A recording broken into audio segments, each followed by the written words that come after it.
Probably not, but it could be, yeah. Yeah, I mean, it's possible. It's something that we haven't figured out yet. So. Yeah, most of the people, I guess I've known a couple people with Crohn's, and, they've been other places and things like that, and that very rarely helps them, so... The only thing the people that I've known, the only thing that helped them was either...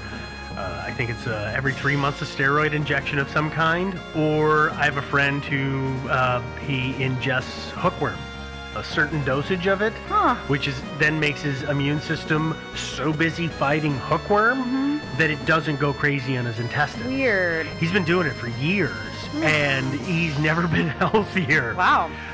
Short of always being on the drug. Right. It's better than being on drugs. Yeah. Oh, yeah. Kind of a natural way to go about it. It's Kind nice of. to provide a nice home for them hookworms. Hookworms need a home. So He's a hookworm preserve. I don't know if people are as familiar with us with Crohn's disease. So what, like, the symptoms are... Well, the symptoms are kind of varied, and they come on there's a pretty big age range. They can come on anywhere between 15 and 30. So this potentially could fall within the realm of Darwin, because he was 21 when he first left with the beagle. Yeah, and I think it can affect you even younger than that sometimes. It can. Yeah.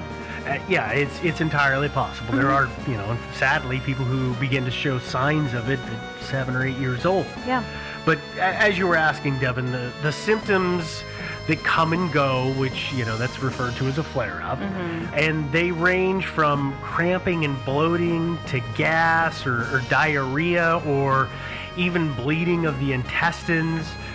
There's, sadly, there's a possibility of intestinal blockage or constipation, and that can cause scarring of the intestines, which can then A, cause further damage, and B, cause vomiting and nausea. And this is the insult to injury part of it for me, is we talked about that it affects everything from beginning to end. The mouth, the beginning. People who have Crohn's can develop sores and ulcers in their mouth. Which, by the way, Darwin had. He did. Yeah. He did indeed. Other symptoms that people can suffer would include fatigue, anemia, and pale complexion. But let's go look at the corroborating symptoms that Darwin experienced. Yeah. He had abdominal pain. He had constant gas, vomiting, which specifically was stomach fluids. It wasn't food. Fatigue, and of course all that was coming and going over the course of his life. And then he also had skin rashes and boils. So that's kind of corroborating. Yeah, there were some other symptoms that he had too. Yeah, well, the thing is when I was doing the research, there's a couple of medical papers which I've used for part of this that talk about the fact that they believe that Darwin had Crohn's, but he had it specifically in the upper small intestines. And that was I read that paper, and it's interesting how they can tell what part of your digestive system has a problem. Yeah, it is. It's because of the difference in the symptoms. When it's in the upper intestines, it's primarily associated with some nausea and vomiting and pain in the upper abdomen, which can become intense, and that, again, was described by Darwin. He described the origin of the air as somewhere lower down than the stomach, which would kind of align with that location. The symptoms increased after he ate a large meal, but weren't as bad after small meals. Oh, well, that gives me a strategy. Yeah. Soft foods, like plain puddings, also didn't bother him. Evidently, his wife, Emma Darwin, her cookbooks were described as being about 1/2 puddings. What kind of puddings are we talking? Are we talking like puddings as we Americans think of puddings? Are we thinking of like bread puddings? Are we I'm thinking thinking of things like bread puddings and stuff like that. I don't think things without a lot of protein or fats and more like plain foods. I got to be honest. I didn't actually look up Emma Darwin's cookbook. I don't know exactly what was in that. I'm bringing this up because I have something I'm going to add in a second. So Okay. I just want to kind of build my case. All right, I got you. I wonder if you can find your cookbook on the internet. Oh, maybe. Probably on Amazon. Here's a couple more things about when Crohn's affects the upper intestines. people don't normally have diarrhea as much, say, as people would have the effects in the lower portions of their intestinal system, and instead they tend to be they tend to suffer more from constipation, and that's something that later in life Darwin had. He ordered enemas for that very reason. Of course, a lot of older people tend to get constipation too. I don't know why. And that could just be a symptom of age. You're absolutely right, Joe. Darwin complained. He had a couple of other strange complaints that this research seemed to point to as being symptoms of Crohn's. He complained of pins and needles in his hands and fingers that kept him from working. He also complained of numbness and said his hands felt like they'd been dipped in hellfire. This research says that this may be due to damage of sensitive nerve fibers. According to this researcher, that is a very common thing with Crohn's disease, and it's attributed to a deficiency in vitamin B12. Okay. And that whether that's through the lack of absorption or what have you, they're saying that causes damage to the sensitive nerve fibers. If you want to go take some B12. There's a number of other things that they brought up, saying that the twitching and spasming that Darwin suffered was due to hyperventilation, which would have been caused by his incessant vomiting, which would mean he'd have CO2 and hydrogen issues in his respiratory system. I didn't dive a whole lot into that, but that's what that pointed out as another sign that it had to be Crohn's. But I can just... Can I just read you a list of symptoms real quick? Yeah. You ready? Have at it. Okay, extreme fatigue, pale skin, weakness, shortness of breath, chest pain, frequent infections, headaches, dizziness or lightheadedness, cold hands or feet, inflammation or soreness of your tongue, fast heartbeat, poor appetite, and uncomfortable tingling or crawling feeling in your extremities. Is a fairly comprehensive list of iron deficiency anemia. Oh, wow. Being anemic, yeah. Right, so he could be anemic because of Crohn's disease, or he could have been anemic his whole life, right? If he had a poor appetite and he said, well, my tummy hurts after I eat a lot of food because I don't get enough iron. Well, then he's eating less stuff. It becomes a vicious cycle. It gets worse and worse and worse as he goes on. I think, that list is pretty comprehensive. And, all of these things, it makes a lot of sense to me. It could be from a Crohn's disease kind of situation because his body's not absorbing it. It could be because he didn't get it. It's possible he, didn't get it as a child. He just somehow cut it out of his diet, yeah. Yeah, I don't know. That's not uncommon, though. Correct me if I'm wrong, Devin. Is it not typical that the people who have iron deficiency, more often than not, it's more women than men? Not that I'm saying that men don't have this No, issue. men get it. I mean, but it's not as it's frequent. more frequent for women because we bleed more often. I mean, genuinely because our body has to produce more blood. But and I'm not saying that doesn't mean that Darwin couldn't have suffered from it. I would say iron deficiency is way more common than Crohn's disease. I'm totally on board with that. Yeah. So I don't know, but I don't know how. That seems like something that should have been recognized at the time. Doesn't it seem like the sort of thing? How do you test for an iron deficiency? Well, I mean, they test your blood. I mean, either they look at your blood or they do an iron test. But I don't even know. I haven't researched this, so I don't even know how well understood blood was in those days. Yeah, especially in the that's early true. part of the 19th century. This is the joy of doing a show where it's a conversation, and suddenly one of us pops the question, and we're like, "Crap! Why didn't I look into that?" Yeah, why didn't I look that up? That would have been really easy to So look up obvious. before. Yeah. Yeah. Don't these people know how to use Google? No. But I think, I don't know. It seems like a pretty straightforward, and that, it could have intensified when he was on the ship because he really wasn't eating well, right? And then by the time he got on off the ship, he was eating like biscuits, stuff like that. Probably because he was seasick, right? Which, whatever. I mean, I think that you can even say that it was as simple as he got really seasick. And he had this other thing that was a pre-existing condition, which, kind of caused the snowball effect almost of he wasn't a healthy man. He was deficient in something. He went on a ship and got seasick, so he was even eating more poorly and feeling sicker. And sewing up so much stuff that he really wasn't getting anything anyways. Yeah, Gets off. nutrition. He's fine on land because he's just, he's not seasick anymore, and he's eating a little better, and he's feeling better, and he's out in the sun, and then he gets back on the ship, and it's awful, and then by the time he gets off the ship, he's become so deficient that it just keeps getting worse and worse. I don't know. No, I mean, that it could absolutely have caused a chronic condition. If he was a chronic complainer, and he was kind of one of those willful people who was like, well, I don't feel good, like I said, I'm just going to eat pudding all the time, not like the steak that I should be eating. I mean, I don't know.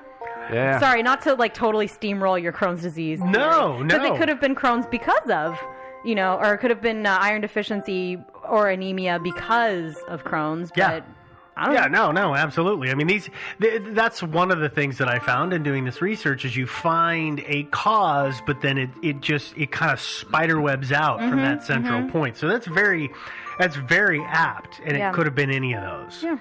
Let's move on to our next theory. Okay, another theory. Well, the next theory is that Darwin had mitochondrial issues. And we're now going to get into some heavy science.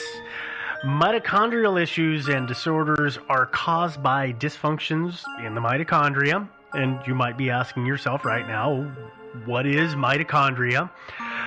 They are specialized components known as organelles of the cells that are present in all living things except bacteria. What mitochondria basically do is they use the oxygen we breathe in to get energy from the electrons found in our food that we eat. So basically they're gently pulling that energy away, and that's what powers us. They're kind of little fuel packets that we run on. Clever little guys. Yeah, and the vast majority of the energy that we have is generated in that process. Yeah. So they're really important. Yeah. Yeah. If your mitochondria don't function properly, or if you were to say run out of oxygen, your body does have ways of compensating, and they're not the best ways to make energy. I'm going to say it that way, because that way of making energy is fermentation, which is not a clean process. It's actually a really dirty way of making energy. It's got a lot of toxic byproducts with like carbon dioxides, acids, hydrogen gas. Lactic acid is another thing, which of course when you get enough of that in your body, that's kind of the achy muscle syndrome. When you've worked too much, you got buildup of lactic acid. Well, your body has ways to either mechanically or chemically get rid of it, but if you have too much, it can cause a lot of ill effects. Yeah. Which are highly negative for you. Interesting. Me? Yeah, each of us as a person. Not me specifically. Not you specifically this time. Every human. Every human Got it. gets all of their mitochondria from their mother. Okay. And there's some other science that debates that, but we're not going to go into that. But why I bring that up is that Darwin's mother was ill, as we had talked about in the beginning, and she potentially could have had mitochondrial issues herself. Yeah. Makes sense. Did Darwin have any? He had kids, right? Well, Darwin had brothers and sisters. He had no kids? He was one of 6, and his brothers and sisters all suffered similar issues as him to varying degrees. Mm-hmm. He had 10 children. Darwin did? Yeah. How'd they fare? Of the 7 that lived past childhood, they were all fine. But that's because if you think about the mitochondrial aspect of it, if his mother had an issue, she would have passed it on to her kids who, as I said, had issues. Yeah, but Darwin would not have passed it on to his Couldn't have, kids. because they got their mitochondria from Emma. I see. Wow. So it could potentially be that.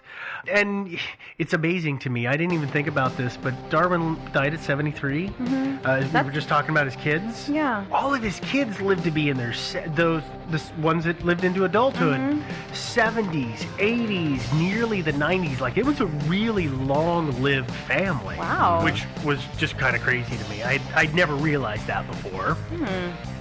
Well, that's a long time to live at that In those time. days, yeah. Well, for Charles himself, I would say yes, because again, he was born 1809. Yeah. But his children were born in the 1840s forward. Yeah, I guess that's fair. Yeah. So they were dying in like the 1910s to 1930s, where medicine's a little better than when their dad was a young man. yeah, it's still not. I'm just saying there's some factors it advances that would have helped them, but still they were long-lived people. Yeah. Another thing, though, that I want to bring up, because we're still a mitochondria, as much as I know everybody's like, yay, next theory, we're not done with mitochondria, because No. this one keeps going. Yes. There is a mitochondrial issue that is called Mellis syndrome. And that is mitochondrial Myopathy. Encephalomyopathy. Thank you, Joe. Yeah. I totally said that one like 100 times, and it worked. He As did. soon as I did it here, couldn't do it. It's a hard word. If we get flack for syllables mispronouncing there. that There's word. like 40 letters in that word. But basically, that's a state where a person doesn't use this syndrome is a state where people don't use their mitochondria as their primary source of gaining energy. So that's a chronic issue that's an issue where they chronically have buildup of all of those bad things that we talked about in their system, the lactic acid and everything else. But it's a rare syndrome, and it's extremely hard to diagnose because it shares symptoms with, I don't know, like 8 to 10 other syndromes that are out there. Like Crohn's and chronic barfing syndrome. No, like other things that are much more even other scientific things. than that. Yeah. But it does have a host of symptoms that are very similar to Darwin. And again, we're going to go through this. The major ones that are going to be migraines, vomiting, seizures, cognitive problems, and neurological issues. The prognosis isn't good for people who have this, and though some people who have this syndrome can live to be 50 or 60, most people don't make it that long. It would sound like it. If your body's got to work that hard and it's still getting bad energy and lots of toxins, Well, yeah, and Live it's very going to be long. something that's going to affect you from the very beginning. So this kind of plays into, well, this could explain why Darwin was sick as a kid. He wasn't a well child. Yeah. But the thing that that makes me think it's not right is that the people that have this, they start experiencing stroke-like episodes. And the latest that comes on is about age 40. Yeah, go ahead. Lost time, tachycardia, muscle spasms. I mean, is it required that it's a stroke, or is it stroke-like symptoms? Because those sound stroke-like to me. It progressively causes brain damage. Well, if he lost time and had memory loss, he had brain damage.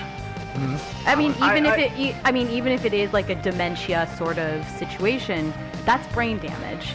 So he had neurological symptoms. But he wasn't a tottering, confused man at the end. Yeah. Which at 73, if he had been experiencing these stroke-like attacks, he would have had extreme brain damage by that time. Probably, yeah. Which means he would not have been nearly as sharp and well together. Yeah. In my mind. Well, it's hard.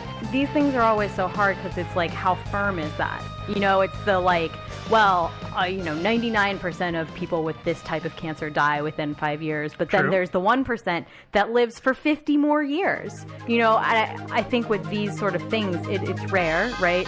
And should we be saying, yeah, Darwin had this super rare thing, and also he was the super rare person who? No, we shouldn't. But I do think that some of his symptoms could be stroke-like. That's all I wanted to say. And I will back you up with that, with this bit of information, which is one of Darwin's sons.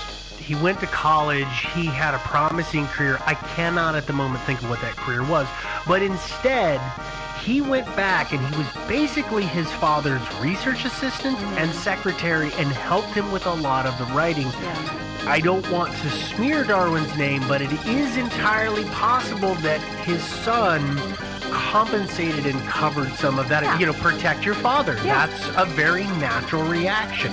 I don't know that that's true, but it could have been, and that maybe you're right. Maybe it was worse than we know, and that's why we didn't know it. It's possible. Yeah, it's totally Always possible. Yeah. Let's move on to another theory. This one you may have heard of.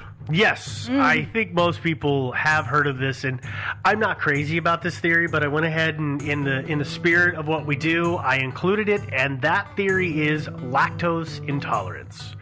With the bazillion versions of milk that's out there, I'm guessing that most people know what lactose intolerance is, but if you don't, here's what it is.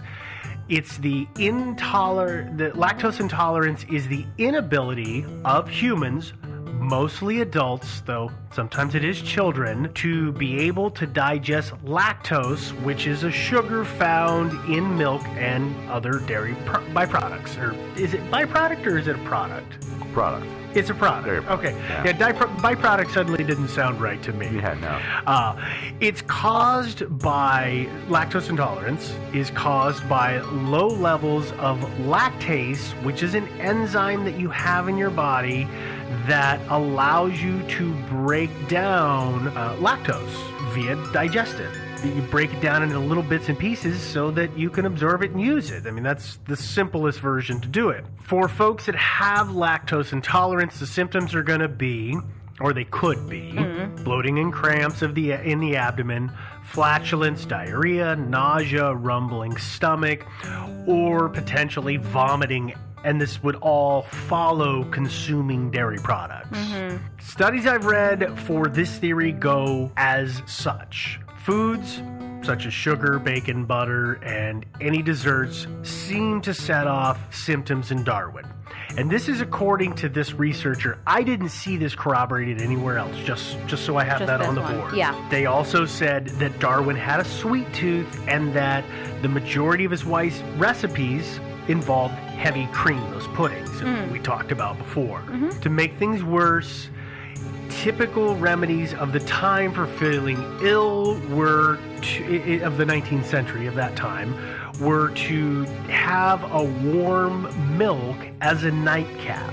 So that could have aggravated his symptoms if it was indeed lactose intolerance. Yeah, but you know, when he was at sea in the Beagle, his symptoms should have gotten better, right? Because he wouldn't have, I mean, maybe they had cheese on board. I don't know. Well, but they would have hard cheeses which don't have lactose in them. Yeah. I had the very same thought. So actually, that's a great question to segue. What about celiac disease, though?